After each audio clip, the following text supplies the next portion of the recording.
नमस्कार। आकाशवाणी जयपुर अजमेर से प्रस्तुत हैं प्रादेशिक समाचार।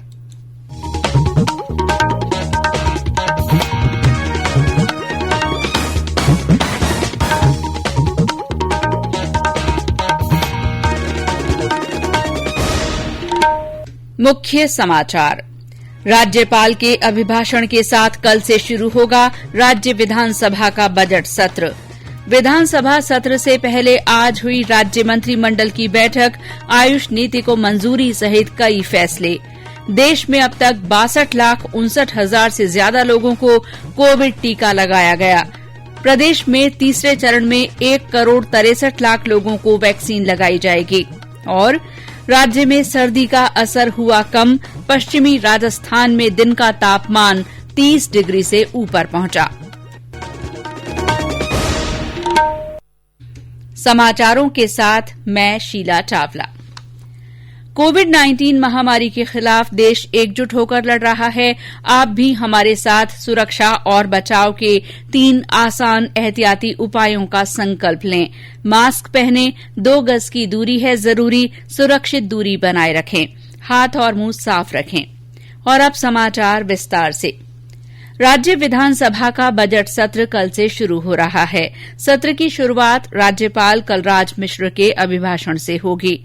राज्यपाल के अभिभाषण का कल सुबह 11 बजे आकाशवाणी जयपुर से सीधा प्रसारण किया जाएगा। बजट सत्र में कोरोना गाइडलाइन की पालना की जाएगी। इसमें विधायकों की बैठक व्यवस्था 1 सीट छोड़कर 1 सीट रहेगी। इस बीच सत्र के दौरान अपनाई जाने वाली रणनीति को लेकर भाजपा विधायक दल की आज जयपुर में बैठक हुई। इसी सिलसिले में कांग्रेस और कांग्रेस समर्थित निर्दलीय विधायकों की बैठक कल होगी। मुख्यमंत्री अशोक गहलोत की अध्यक्षता में आज राज्य मंत्रिमंडल की बैठक हुई। इसमें विभिन्न मुद्दों पर चर्चा हुई।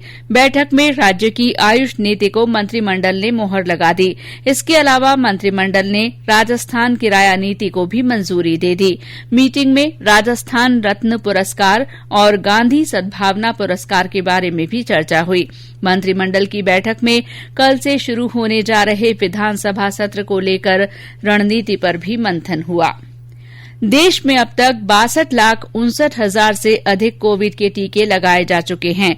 स्वास्थ्य मंत्रालय ने बताया कि पिछले 24 घंटों के दौरान 4,46,000 से ज्यादा लोगों को कोविड टीके लगाए गए। इधर राजस्थान में अब तक 4,87,000 से अधिक लोगों को कोविड टीके लगाए गए हैं। राज्य में टीकाकरण के लिए 8,640 सत्र आयोजित किए गए।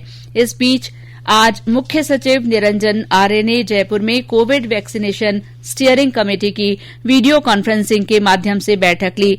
मुख्य सचिव ने मार्च में शुरू होने वाले वैक्सीनेशन के तीसरे चरण को बड़ा और महत्वपूर्ण टास्क बताते हुए अभी से योजना बनाकर तैयारी करने के निर्देश दिए।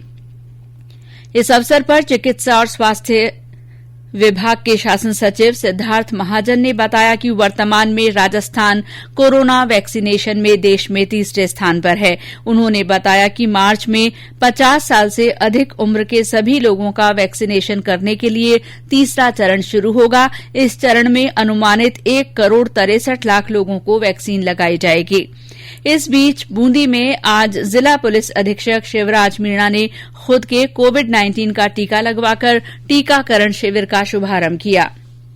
राज्य में कोविड के नए मामलों में उल्लेखनीय कमी आ गई है। वहीं संक्रमण का दायरा भी धीरे धीरे काफी कम हुआ है। रोजाना नए मामलों की संख्या 100 के आसपास सिमट गई है। हमारे जोधपुर संवाददाता ने बताया कि जिले में कोरोना संक्रमण के घटने के साथ ही जनजीवन सामान्य होने लगा है। कोरोना काल में अब जोधपुर में जनजीवन सामान्य की ओर तेजी से बढ़ रहा है। फरवरी में अब तक कुल 100 नए रोगी मिले हैं। राहत की बात यह है कि इस दौरान 167 रोगी ठीक हुए हैं। इस बीच कोरोना से बचाव के लिए फ्रंटलाइन वर्कर्स को लगाए जा रहे वैक्सीन अभियान के दूसरे चरण के तीसरे सत्र में कुल 32 साइट पर वैक्सीनेशन चल रहा है। इनमें ग्रामीण क्षेत्रों में 23 जगहों पर पुलिसकर्मियों और 9 जगह पर नगर निगम कर्मियों को वैक्सीन लगाई जा रही है। इधर शहर के सिनेमाघर भी शुरू हो चुके हैं। हर शो के बाद सिनेमाघर सैनिटाइज किया जा रहा है। आशीष, आकाशवाणी समाचार, जोधपुर। देश में कोविड से स्वस्थ होने की दर 97.25% हो गई है। पिछले 24 घंटों के दौरान 14,000 से अधिक लोग स्वस्थ हुए हैं। स्वास्थ्य मंत्रालय ने बताया कि 1 करोड़ 5 लाख से अधिक लोग अब तक इस संक्रमण से मुक्त हो चुके हैं। देश में कुल मामले 1,43,625 हैं, जो सक्रिय मामलों का 1.32% है। पिछले एक दिन में 9,110 नए मामलों की पुष्टि हुई है। केंद्र सरकार की ओर से कोरोना के विरुद्ध जन जागरूकता आंदोलन चलाया जा रहा है। इसी के तहत आकाशवाणी जयपुर के समाचार बुलेटिनों में प्रसारित की जा रही विशेष श्रृंखला जनता का संदेश जनता के नाम में सुनिए हमारे एक और श्रोता का संदेश। नमस्कार, मैं नेमाराम जोधपुर से। आप सभी को पता अभी कोरोना वायरस खत्म नहीं हुआ है, तो बाहर जाते समय मास्क लगाए, 2 गज की दूरी रखे, साबुन से हाथ धोते रहे और सैनिटाइजर करते रहे। हमारे अन्य श्रोता भी कोरोना जन जागरूकता आंदोलन से जुड़ सकते हैं। इसके लिए आपको अपना संदेश रिकॉर्ड कर या टाइप कर हमारे व्हाट्सएप नंबर 9414052368 पर भेजना होगा। चयनित संदेशों को आगामी बुलेटिनों में शामिल किया जाएगा। ये समाचार आकाशवाणी जयपुर अजमेर से प्रसारित किए जा रहे हैं। प्रादेशिक समाचार बुलेटिन आप हमारे ट्विटर हैंडल @AIRnews_जयपुर पर फॉलो कर सकते हैं। समाचारों में आगे बढ़ने से पहले सुनिए कोरोना से बचाव का ये संदेश। खुद को इससे दूर रखना, सोच समझ कर खुद है परखना, भीड़ भाड़ हो कम या ज्यादा, मास्क सदा चेहरे पे रखना, ओ आपस में 2 गज की दूरी रखनी है इस समय जरूरी। समाचारों में आपका फिर स्वागत है।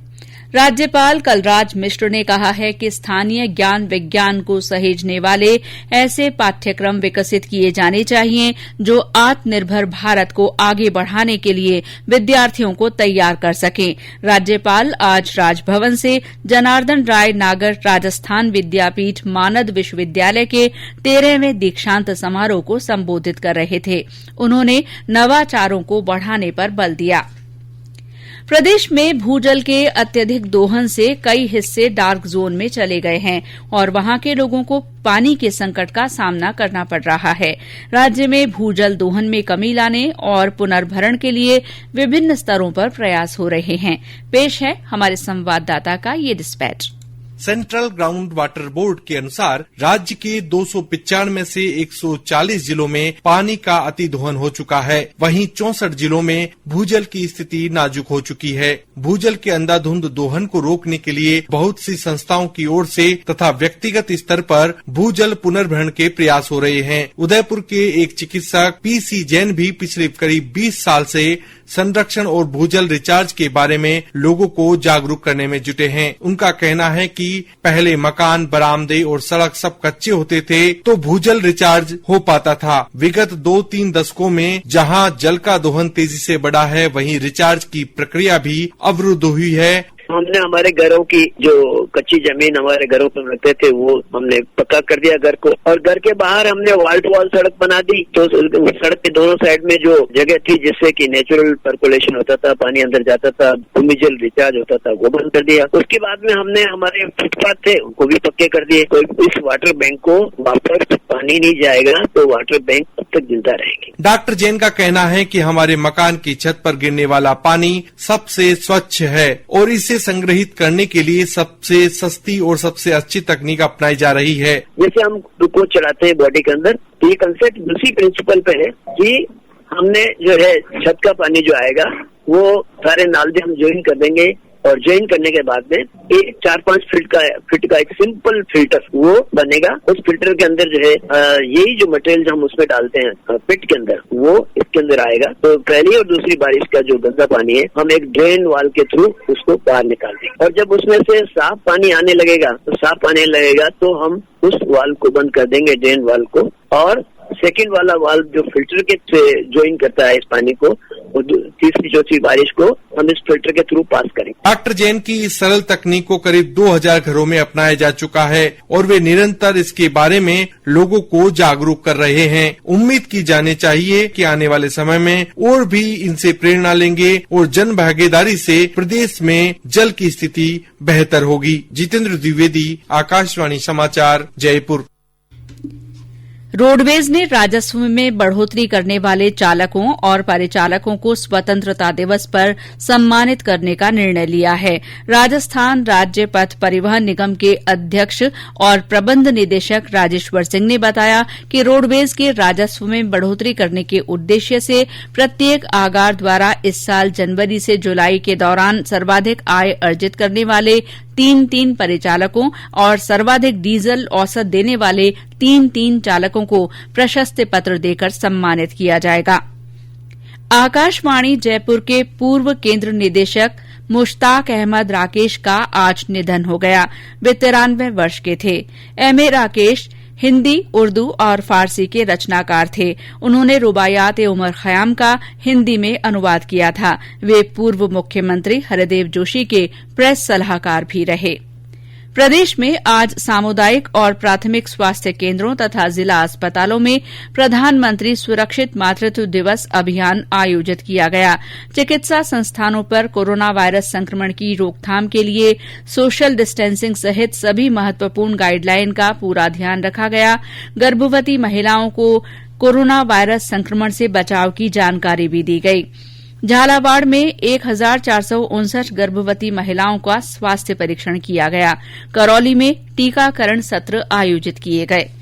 भ्रष्टाचार निरोधक ब्यूरो की झालावाड़ इकाई ने आज एक कार्रवाई करते हुए 12 के पटवारी को 30,000 रूपये की रिश्वत लेते रंगे हाथों गिरफ्तार कर लिया। आरोपी पटवारी द्वारा ये राशि छिपा बड़ौद स्थित परिवादी की भूमि का नामांतरण खोलने और मुआवजा दिलवाने की एवज में ली गई थी।